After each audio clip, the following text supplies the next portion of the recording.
అలాంటి మరి 100 రూపాయల టికెట్ లాంటిది ఏర్పాటు చేసిన ఒక జాతర అంటే అక్కడికి మరి గవర్నమెంట్ పకడ్బందీ చర్యలు తీసుకోలేదా? ఆలయ కమిటీలు లేదంటే దేవాదాయ శాఖలు ఏర్పాట్లు చేయలేదా?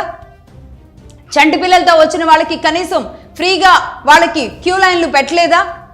బాలింతలకి చంటి పిల్లలతో వచ్చిన తల్లులకి లేదంటే వారి కుటుంబానికి, చిన్న పిల్లలకి, వృద్ధులకి ఇలాంటి వారికి ఒక సపరేట్ క్యూ లైన్ పెట్టలేదా? ఎన్ని తప్పులని ఈరోజు చూపిస్తుంది ఒక్క ఇన్సిడెంట్, ఎన్ని తప్పుల్ని, ఎన్ని అరాచకాలని చూపిస్తుంది. 100 రూపాయల టికెట్ పెట్టే అంత అతిపెద్ద క్రౌడ్ వచ్చేలాంటి పరిస్థితి ఉన్న జాతర అది. అంటే ఈ ఆలయ నిర్వాహకులు దోసుకుంటున్నట్టేగా. దాని మీద కూడా ఒక ఎంక్వైరీ జరగాలి కదా. దేవాదాయ శాఖ గ్రౌండ్లోకి దిగిందా? ఒక తల్లి ఈరోజు తన బిడ్డని 2 చేతులతో పట్టుకొని, నా బిడ్డ ఇలా ముద్దలాగా చనిపోయింది, 2 నెలల నా బిడ్డ ముద్దలాగా ఒక కట్టెలాగా మారిపోయి ఈరోజు తమ చేతుల్లో ఒక మూటలాగా మిగిలిపోయింది అన్న బాధని ఈరోజు సమాజం మొత్తాన్ని ఎక్కిరిస్తుంది.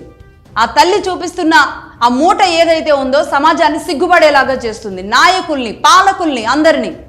ఎందుకంటే ఇది ఒక రాజకీయ రగడగా మారుతుంది.